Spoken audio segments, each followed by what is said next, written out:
Welcome to the October 28th, last October meeting. It's hard to believe October is already done.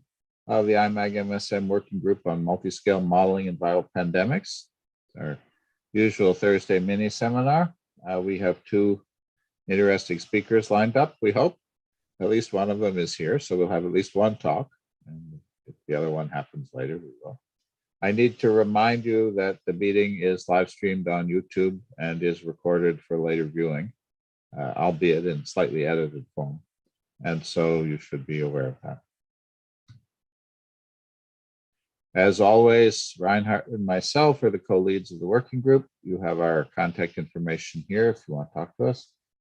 Jim Sluka and Bruce Shapiro are always available also to deal with support issues, ideas, suggestions, criticisms, and so on. We have our usual communication channels. They don't work if you don't use them. We definitely would appreciate your help promoting the seminars and in improving our presentations on the IMAG-MSM wiki page. We do have our YouTube channel. Oh, this is Bruce Shapiro. We do have our YouTube channel and a LinkedIn page. Those are all available for people to use. If people need access, please contact any of us and we'll help you out. We now have a Twitter feed. Please follow us on the Twitter feed. Jim Sluka has come up with a nice short form, MSM Viral, for the Twitter feed. If people retweet the announcements, that will definitely help build the participation. And so this is something that could be very helpful to all of us. And he's put the link also in the chat. Now we'll come to the announcements. I know, Reed, you wanted to tell us about a conference next week that you're involved with that could be of interest to the community. Yeah, and I'll be brief. So it's basically a meeting on pandemic preparedness for prototype pathogens. So if NIAID has shortlisted a number of pathogens which might be of pandemic potential, not particularly those exact viruses, but perhaps within those families. And there's going to be a workshop sort of discussing how can we make vaccines against those. So it's going to be open to the public. I will drop the link back here in the chat. It's November 8th and 9th, and I will also put it in the Slack channel for everybody. So I'm going to drop that in here now. Should be an interesting meeting. I'll be in the background taking notes, so I won't be running it, but you'll see a lot of NIAID folks on the meeting, as well as a lot of scientists from around the country and the world. Okay, that sounds great. It sounds like an exciting meeting. Is it's vaccines rather than antivirals? So it's a specific vaccine focus. Correct. So NIAID's sort of taking a multi-pronged approach to this. So you've probably heard of the AVID centers. I think, there's sort of a drug focus. This is on vaccines and a natural derivative of vaccines. I guess the rationale is monoclonal antibodies, since you could isolate something off of a vaccine. So this is the focus here is vaccines and monoclonal antibodies. There's obviously multiple arms to a pandemic, but that's what this focuses. Okay, great. And I'll repeat my statement that I've got two open postdoc positions in multi-scale modeling. So if anybody has somebody who's finishing that's looking for a job, I have two open slots to fill. Any other announcements before we move on? John, did you have anything you wanted to say today? No, sir. Thank you. I think you. I know John has been working on a new survey to discuss the future of the working group. We have also on behalf of Reinhard, I'll say for those of you who are part of the steering committee, we have a steering committee meeting tomorrow.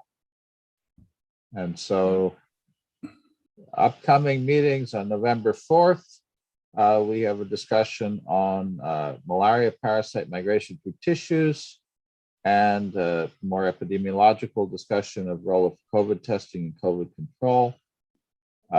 November 11th, Lorenzo Vischini will be speaking to us. Actually, this is about the first week I think I've seen where he hasn't been here. He's been one of our loyal attendees over the years. We have Anna Bento from Indiana University, who's going to talk about her work in epidemiology. And then November 18th, we have two speakers lined up. November 25th is Thanksgiving, so we won't have a talk. Then we have some openings in December. Of course, December, we also will lose, as usual, two sessions to Christmas and New Year's. And then we're in January, so the year is coming to a close quickly. So we will move to David Forgacs' talk on what a longitudinal sero-surveillance study taught us about SARS-CoV-2. I don't do elaborate introductions, as you know. I usually say that's to save time, but we've lost quite a bit of time already, so I apologize to our speakers for that. I appreciate your indulgence. And I will warn you when we are about 15 to 20 minutes into the talk, just to suggest that you wrap up so that we can keep our time slots. And I'll turn it over to you. Sounds good. Thank you. Can you enable screen sharing? It is enabled. Oh, okay. I must have clicked a fraction of a second too early.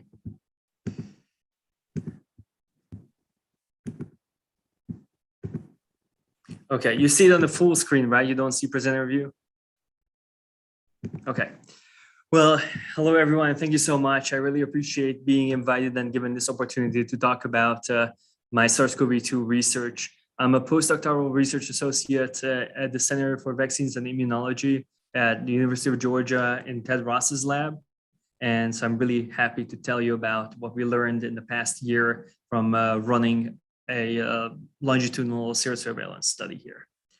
First of all, I'm going to start off with some background, and then I'm going to talk about the main assay that we use for serological analysis, how it was designed and calibrated. Then I'm going to go into the meat of the talk, which is going to be on the effect of vaccination and natural infection on antibody levels, as well as the waning of antibodies after infection, vaccination, and even now boosters. And I'm going to wrap up with some conclusions. So without further ado, we all know the devastating effect that SARS-CoV-2 has had around the world. We know that nearly a fifth of the cases in the worldwide cases have actually been from the US, and about a sixth of the world's deaths have also unfortunately come from the US. You can see that we're far from it being over. We're kind of on a downslope of the Delta surge. But who knows what the following months are going to bring. SARS-CoV-2, we all know everything about it now, so I'm going to keep this short, but it's a positive sense single-stranded RNA virus that originated in animals with a very close sequence identity for some of the zoonotic coronaviruses. It's very contagious in respiratory droplets. It can survive on some surfaces for days. And it causes infections in a number of species other than humans, including cats, dogs, non-human primates, and hamsters. There are some surface and some internal proteins that are of interest, and definitely for immunogenic analysis, the spike protein has definitely taken the front stage, which is a surface glycoprotein. And RBD, the receptor binding domain of this protein, is of special interest because of its immunogenic nature.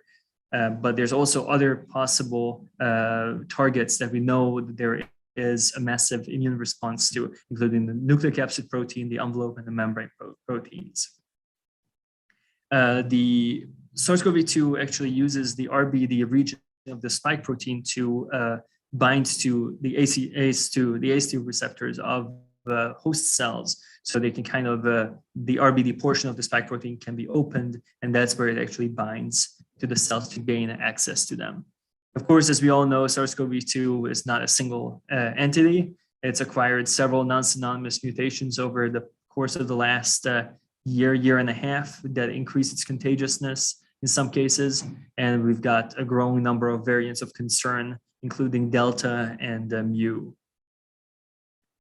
So to kind of respond to all of this, back in the fall of 2020, so now we just celebrated our 1-year anniversary, we started a large longitudinal Sero-surveillance cohort called Sparta, which follows participants through infection, reinfection, different COVID symptoms, vaccinations, boosters, and the waning of antibody levels to look at the durability and effectiveness of immune reactions to SARS-CoV-2.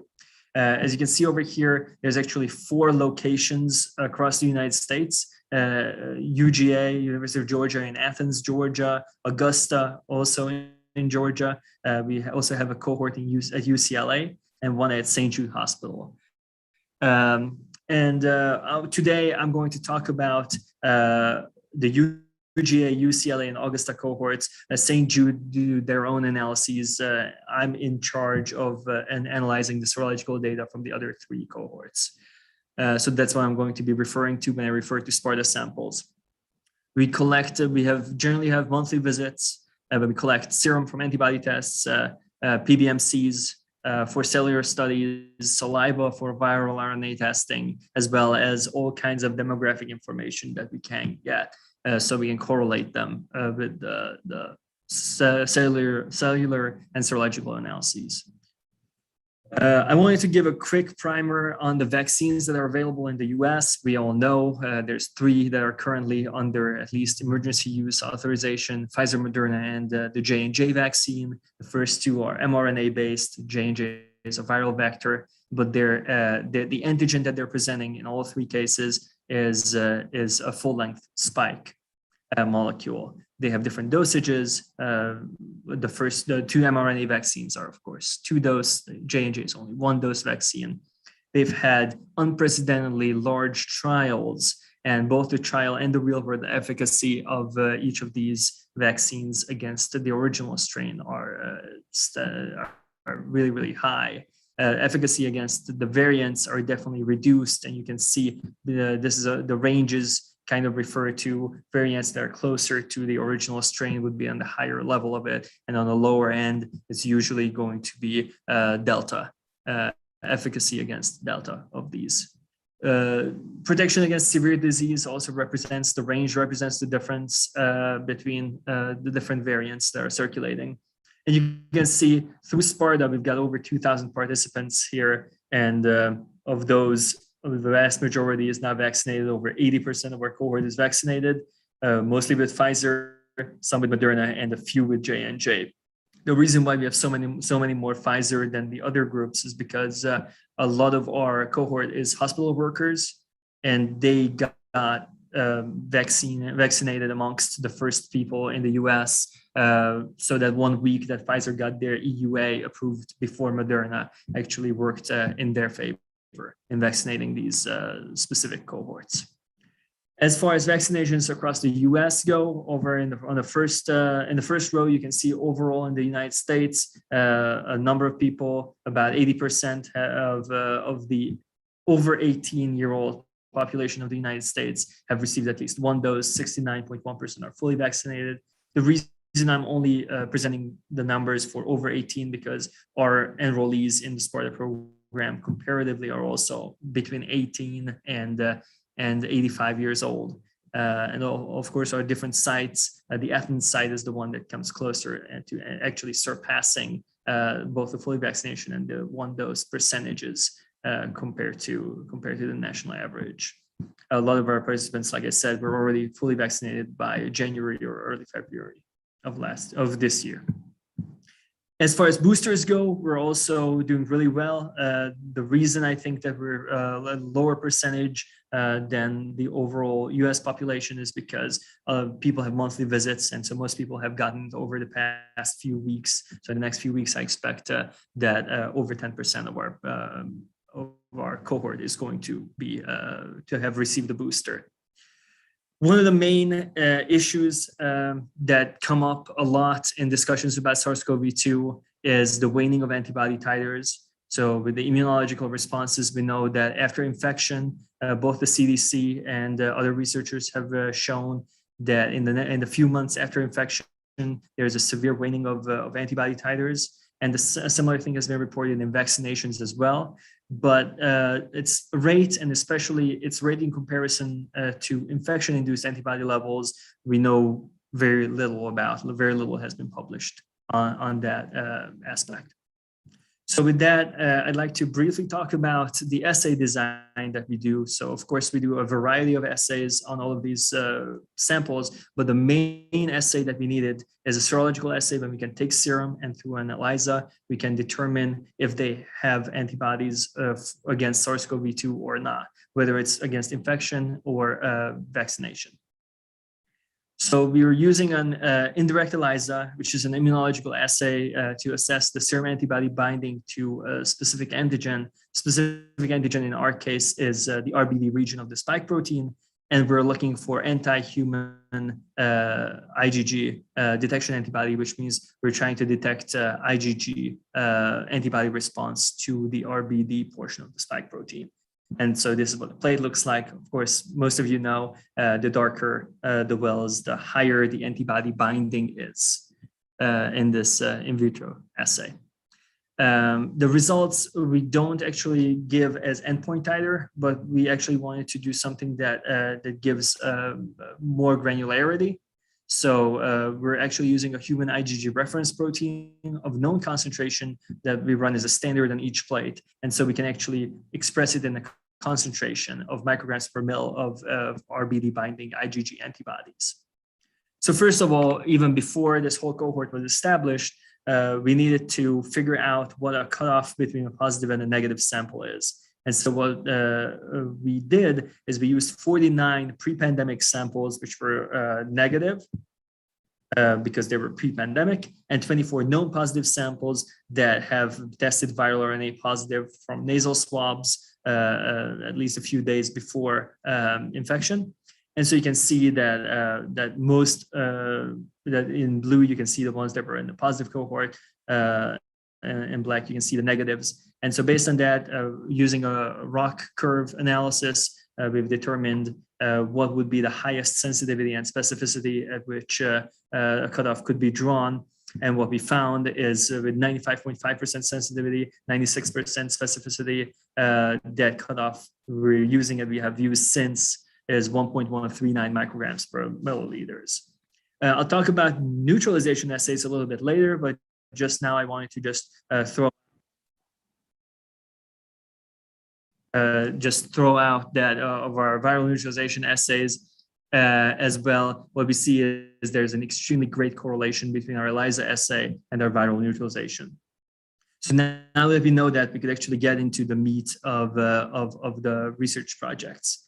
One thing I was really interested in is the effect of vaccination and natural infection on antibody levels. And so this has been published on bioRxiv back in the spring, and now it's actually in a peer-reviewed form in Frontiers of Immunology just last month. So the objective of this study was to compare 20 participants who were naive before vaccination to 20 participants who were pre-immune before vaccination. So these individuals were infected prior to receiving their vaccine.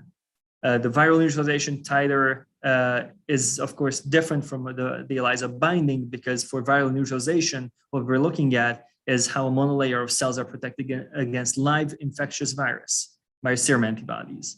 I know sometimes it's difficult looking through the literature, because a lot of times when people are referring to neutralization assays, they refer to pseudo-neutralization assays when they really just use a different virus that expresses a certain protein.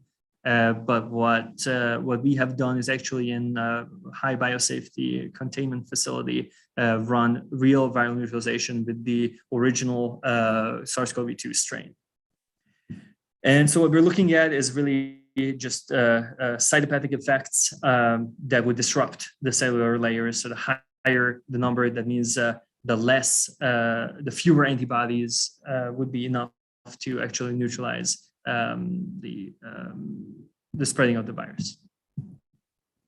So what we see out of these 20 participants that were infected and 20 naive, first of all, is once again, we see a really great correlation between the antibody binding ELISA assays and viral neutralization. So here's our cutoff of 1.139. You know that everything on the left of it actually have that were negative for ELISAs also have no neutralization potential, while everyone has some level of neutralization on the right of that assay.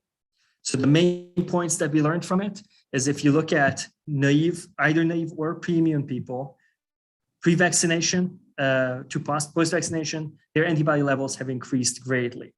But what's even more interesting to me, because we expect vaccination to raise antibody levels, is that for those who were pre-immune before vaccination, ended up with significantly higher antibody levels than those that were naive before vaccination.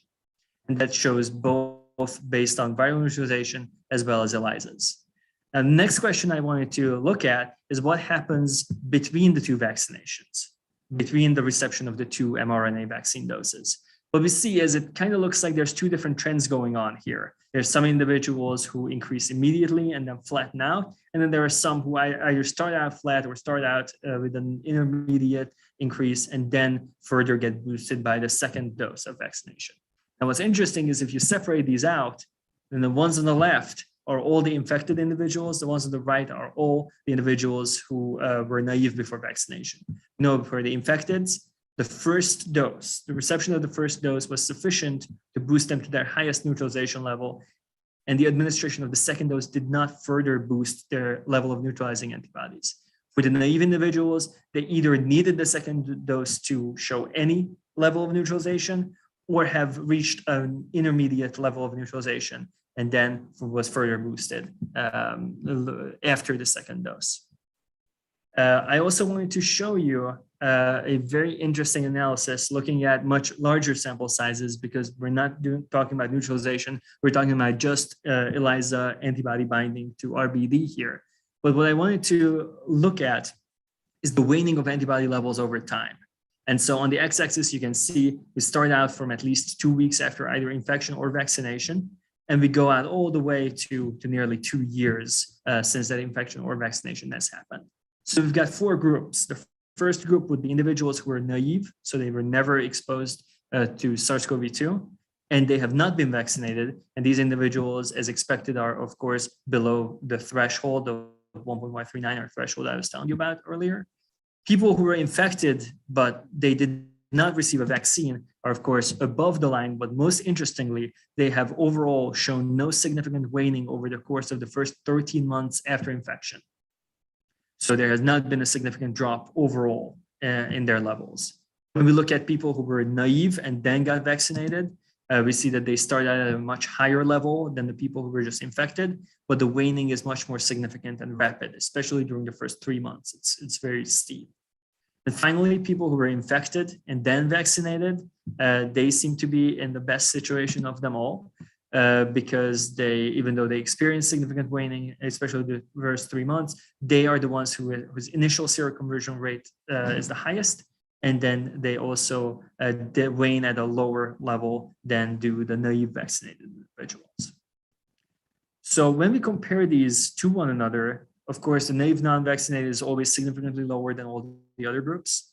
But what's also interesting is that the naive vaccinated group is significantly higher than the infected not vaccinated. But after the first 3 months, so at this level, there's no significant difference. They're still higher, but they're not significantly higher. And of course, a lot of this comes from, even though our sample sizes from each of these are high, but there's a lot of interpersonal variation between seroconversion levels and waning levels. When we look at the naive vaccinated groups and we compare them to the infected vaccinated, we see that the naive vaccinated is significantly lower than the infected vaccinated for at least 7 months after vaccination. And finally, the infected vaccinated group up to this point have always been, has never reached non-significant status compared to the infected non-vaccinated group. Finally, I wanted to talk about the effect of boosters. And because some of our cohort has started receiving boosters as long as a couple months ago, we already have 100 individuals who have received the booster that are part of this analysis. And so now we're looking at people when they were fully vaccinated, so at least 2 weeks after their second mRNA dose, and then following them month after month after month through waning until suddenly they get the booster. And of course, their antibody levels increase. This increase compared to their prior levels, so their last visit before receiving the booster, on average is 11-fold. What I found even more compelling is that the antibody level post-booster is also 3 times higher on average than the maximum titer reached after being fully vaccinated. So people on average seroconvert to much higher levels after a booster than just after the 2 vaccines. And so almost all of our participants have a higher post-booster level than their post-second dose level. So it's not just a few outliers, but really almost every single individual shows this pattern independently as well. So to wrap up, we've developed a robust ELISA assay for the detection of RBD binding IgG antibody levels with very high sensitivity and specificity. It's a lot more fine scale than serological analyses that are only reported as endpoint titers. All our premium participants seroconverted within 2 weeks of the first vaccine dose, while only 60% of naive participants seroconverted without the second dose. The antibody levels were not further boosted by the administration of the second dose 3 to 4 weeks after the first dose for premium participants. Of course, they were for naive individuals. And the level of vaccination-induced antibodies is much higher than those induced by natural infection, but they wane at a much faster rate. And they're no longer significantly higher than vaccinated individuals after 3 to 7 months. So me, having been vaccinated a while ago, I'm really excited to get my booster tomorrow. Also because boosters cause a significant increase in antibody levels, and they lead to higher initial antibody levels than just receiving the 2 doses alone. And so with that, I'd like to thank Ted Ross and the entire Ross Lab, Sparta program coordinators, especially Hannah Henley, who runs the program here in Athens, Georgia, and Jasper Gadeker, who's ran most of the ELISA analyses, the UGA, Augusta, and UCLA Sparta teams, the protein production core, who makes our recombinant proteins that we can use for the analyses, and of course our funding agents, NIAID, the University of Georgia, and the Georgia Research Alliance. And with that, I don't know, I guess we're doing questions later, so I'll take questions whenever. Thank you for your patience and attention. Well, it looks like our other speaker can't make it, so we have plenty of time now for questions. So might as well start. And fascinating talk. You're certainly addressing things that are on everyone's mind. So I mean, I was in a lucky situation. I joined this lab January of 2020. So 2 months before COVID really hit. And I joined an influenza lab wanting to do influenza research. And of course, COVID hit. And then soon afterwards, influenza was no longer, at least in my view. The lab is still working on a lot of influenza projects, but I really jumped into this opportunity to work on SARS-CoV-2. Have they done any work on co-infection? Yes, so there's animal experiments ongoing where co-infections are happening when animals, especially I think hamsters that they're using, that they are being co-infected by. Actually, like one of the main things. We've also done co-infections with ferrets, flu and ferrets. Yeah, Amanda would be a much better person to answer about the animal experiments. I don't want to derail you for your main talk, but I know there's a lot of concern about influenza sensitizing to more severe COVID infection, and so yeah, that absolutely. That might be a great topic for another seminar from the group. Yeah. That would be wonderful. Okay, I'll open the floor up to other questions.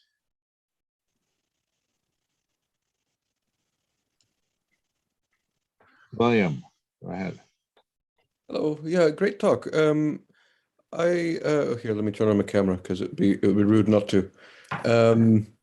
Yeah, I have. So one of the slides you showed, the one where you showed the people who had been infected and then were vaccinated, and they, after the first dose of the vaccine, you saw very high titers. And the people who, yes, before these ones. Yeah, where you separated it out there. When you had the two. This is the one you're talking about, right? Yeah, this one. Right. So what I'm wondering is, what about the other order? Because there's another thing that can happen, right? Is you can have one dose of vaccine and then you can become infected. What happens to those ones? So one dose of vaccine and become infected, we really do not have enough people who got infected between the two doses, but we are actually accumulating a number of vaccine breakthrough cases. We're currently, I can tell you, up to this now, today, we've got 32 individuals in our cohort who got infected at least 2 weeks after their second dose or last dose. One of those 32 actually is a J&J recipient. All the others got an mRNA vaccine. So that's less than 2% of our vaccinated population. So very, very low percentage, but it does happen. So for those individuals, we know that that there is a significant rise in antibody titer as well. I haven't done a statistical analysis to compare if it works more efficiently to get infected after vaccination versus to get a booster after the 2 doses. I would assume, I think it also has a lot to do with timing of how long ago your vaccination or last infection was. But I think that's a fascinating question. Thank you.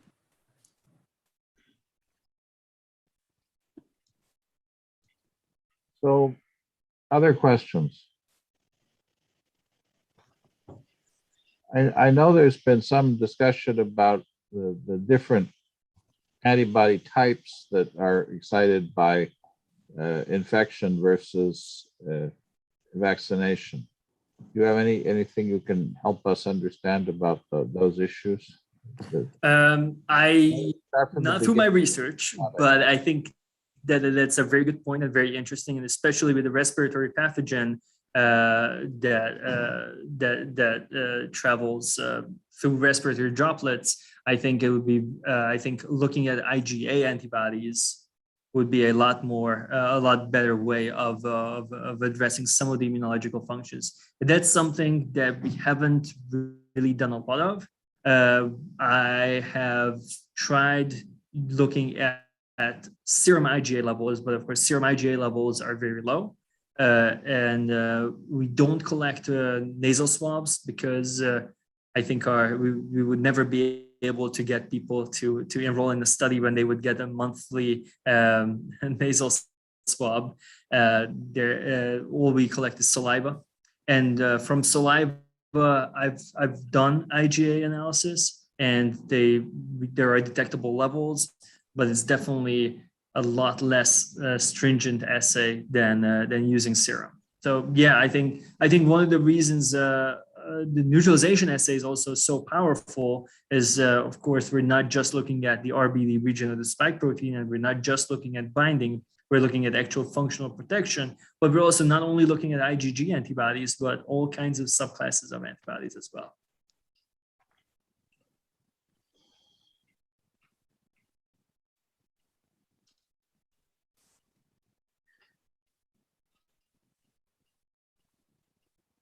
Other questions, comments?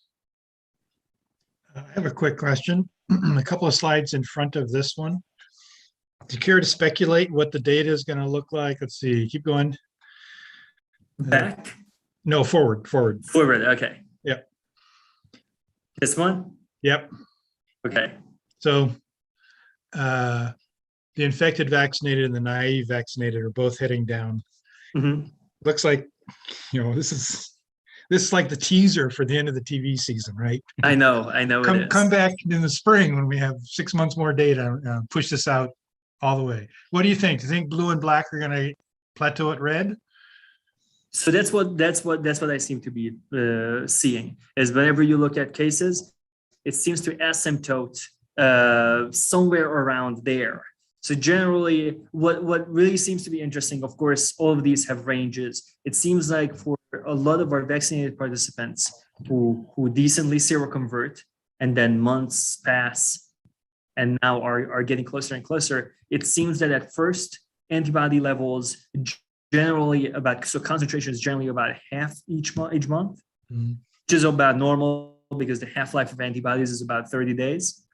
But as it gets closer to our threshold, or now we can say as it gets closer to the infected levels, it really levels off. And we don't see a twofold loss anymore, but it really, really slows down. And even though we have individuals And one of my research projects right now that I don't have enough data to talk about yet today, but I'm really interested in this. I'm looking into individuals who ended up dropping below this line. So they either infected or they were vaccinated, and then they seroconvert, but now they have lost their seroconverted status. I think one of the most fascinating questions right now is the cellular response. Is do those people have enough memory recall to an immune response in case they get reinfected, or maybe they're just completely hapless without the serological antibodies. The immunological field seems to be about half and half split on whether or not boosters are going to be our savior, and I definitely don't have enough data to make a case for either team.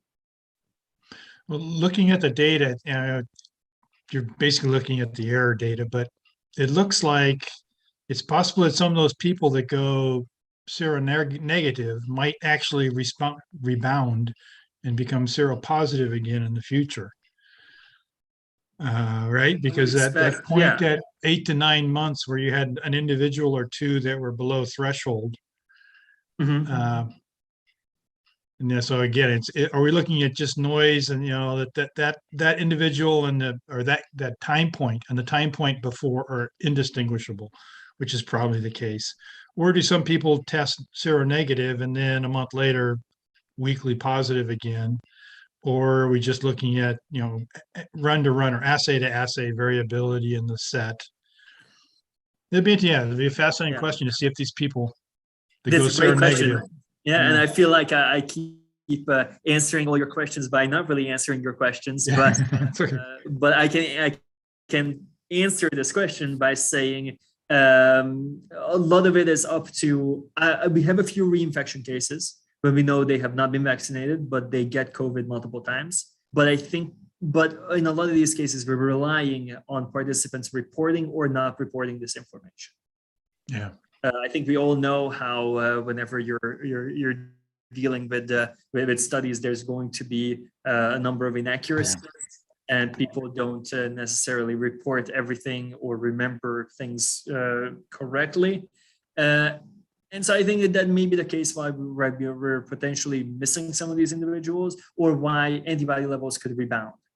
I would say in the absence of either further vaccination or an infection, at least a suspected infection, we don't really see a rebounding of antibodies just by themselves.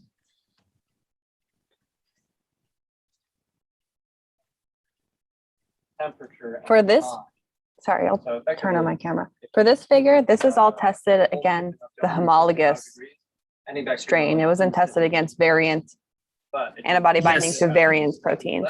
Do you think? So this is Do you think with a variant you would see the same dynamics, or do you think maybe you could see like different slopes, like faster waning over time? So that's a really good question, and I don't have the data to show that. I've specifically looked at, we haven't produced any variant proteins in-house, so I have to rely on the little bits that I could get through manufacturers. And for those, I've actually looked into some of our, like we were talking about earlier. I was really interested in can we, using ELISA assays, can we actually determine which variant they could have gotten infected with that caused a breakthrough. My understanding, my thinking based on the timeline would be that most of our breakthroughs, at least 2/3 to 3/4 of our breakthroughs, are easily identifiable as they're going to be Delta, is what caused them. But it would be really nice to experimentally to show that beyond, of course, sequencing or beyond. Sequencing is really the only one. I don't have any qPCR probes that would be specific to variants. Other questions? I have one question. Since the lab started out doing influenza, what does the antibody titer dynamics of influenza look like compared to the COVID time series?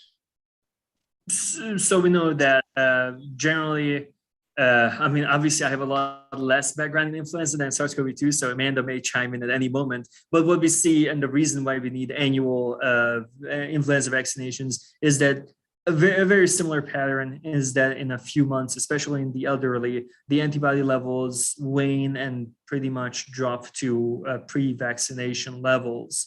And that's why every fall a new influenza vaccination is required, beyond the part of how there's always new strains and they always keep doing different strains as part of the influenza vaccine recommendations.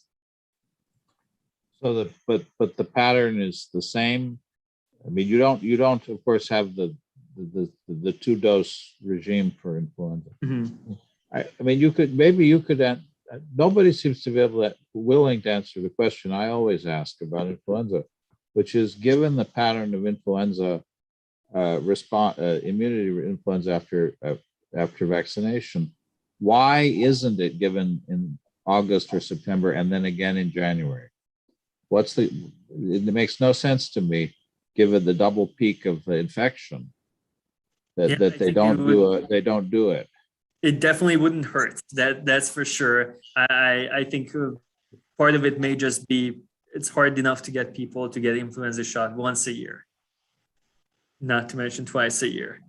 I think it's really interesting. I think another interesting way is, I know a lot of people, both academic and industry setting, people are working on vaccines that would be a combined influenza and coronavirus vaccine that would be an annual administration, because it seems like both of these viruses require constant updating vaccines or constant re-administration for keeping the serological level high.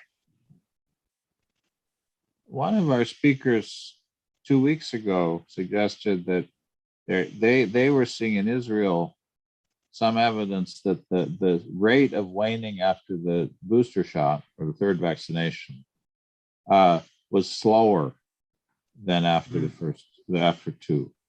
Do you have any data yet on that tail off, or is it too new? Not enough data. So our first people, we probably have about 20-25 of these 100 who got their booster back in August. But even then, we only have 2 months of waning data. So it would be really hard to tell anything concrete. What I can tell you is that there is still waning after that. So for the individuals who've had multiple visits since the reception of their booster, I see a similar, I don't have statistics to back me up, but I do see a similar level of waning afterwards. So just looking at the chart that you have up here, Mm-hmm. The black are infected, so they've been exposed once, and they've been vaccinated, which vaccinated here means they've received the 2 doses. Yes. So this would be kind of 3 shots or 3 exposures. And I don't know if this is significant, but the slope here looks to be a little bit different than the naive vaccinated who had 2 exposures. Mm-hmm. So just kind of looking at your data, I wouldn't be surprised if there is a difference in waning after a number of exposures, because it seems from this, there is a slight difference. So it's just a question of, is it the quantity or the quality of the encounter that matters? Is 3 vaccinations the same as 1 infection and 2 vaccinations? Because we know that you see a single vaccination would not cause a flat line like a single infection does. So I think it's maybe a little bit more complicated than that, because clearly infection seems to cause a lower level but a more lasting immune response. That could clearly, over a year, it could stay around the same level without any significant drops. I guess the two points there. One, it looks like the black to blue isn't that big a difference, but since it's a log plot, that's a difference in an exponent, so it's a huge difference, mm-hmm. right? So it really is actually a very significant difference between those two. So as you can see, like the slope of the infected vaccine is smaller than the naive vaccinated. I mean, if I were to line that up, After what? Where are you at the end? 6 months. You have a threefold higher level of antibodies in the black curve than in the blue. If I started from the same value, so Yes. it's a pretty big difference in the It life. is. It is. Now, one thing that I'm kind of kind of wonder about is I think especially later months, it's just sort of being a month or two ahead if you were infected. So if you shift that graph maybe by a couple months, then they seem to be fairly similar. So they are going to keep, like you say, it's a threefold difference. If you expected that level, you can generally expect the antibody levels to have each month. So in a month, that 30 versus 10 is going to be 15 versus 10. And then in 2 weeks, it's going to start to get down into the single digits. And although if the exponent is different, maybe it takes a month and a half to go down by factor 2 instead of a month. Yeah. And that could make a big difference between having to revaccinate every 6 months and every year.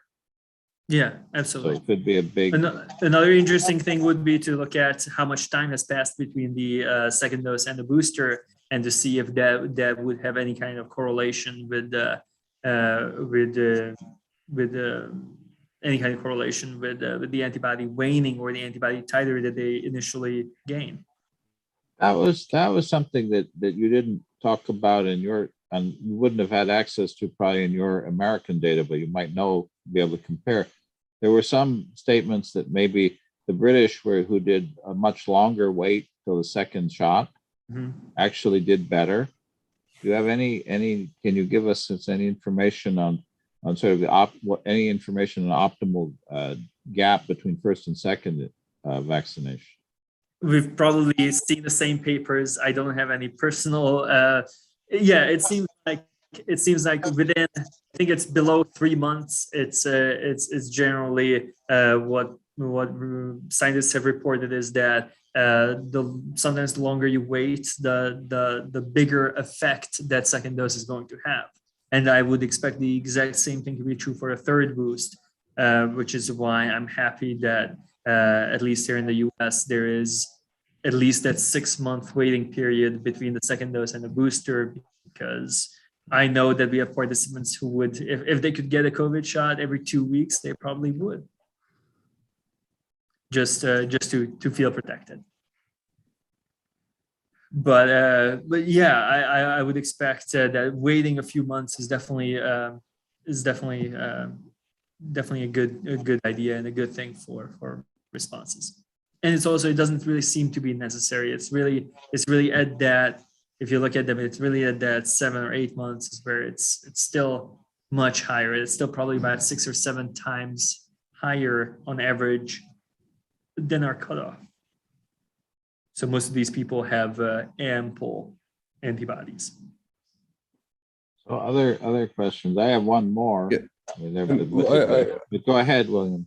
I do, yeah. No, I'd like to go back to the slopes of these lines. I mean, I don't know if the distribution of the trajectories of the antibody titers for each individual is the same as the trajectory of the distributions, which is what you've plotted here, right?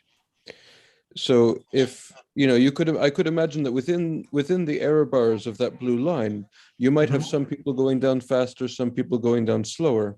Yes. And that has maybe no relationship really at all to this blue line that's on the plot. It would be really interesting to look at that, because that might give some insight into, are these rates between the blue and the black, are these rates really different?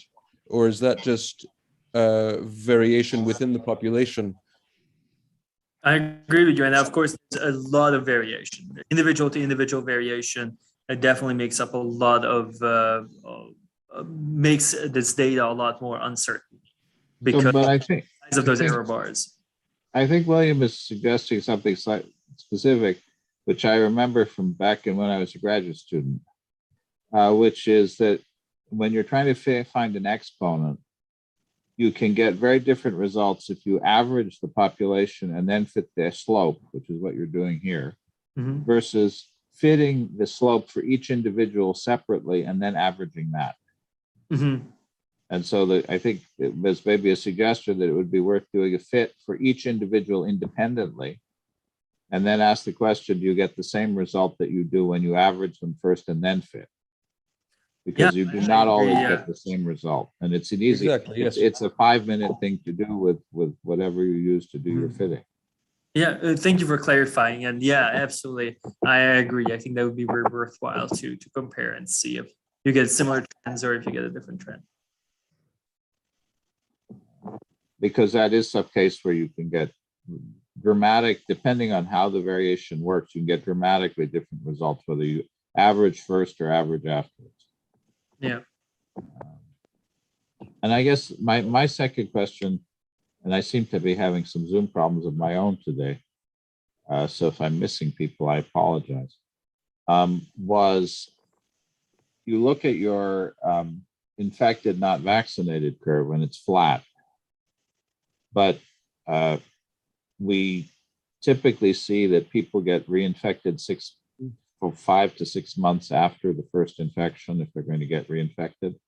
So clearly, maybe not clearly, there are a lot of other things that are be protective besides the IgG level.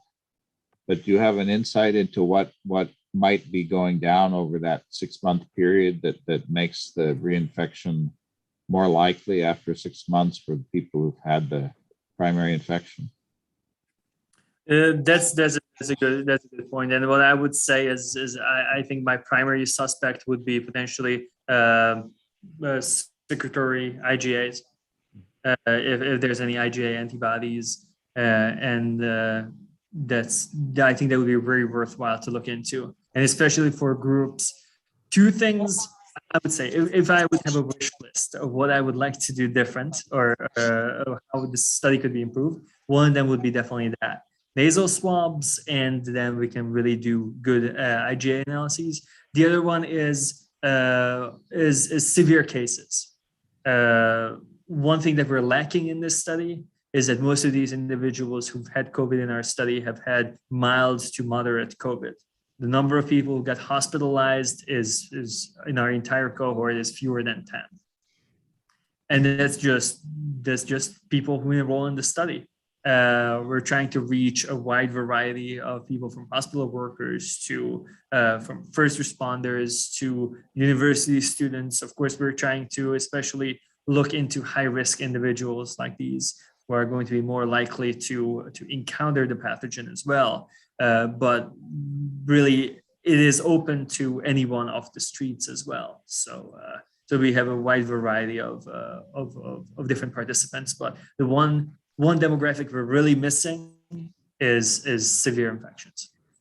Do you have an age stratified version of this? I don't. Did you see I know. This is actually, believe it or not, so the sample sizes here for each of these is really, really nice, but this is a work in progress. This is probably about a quarter of all the data.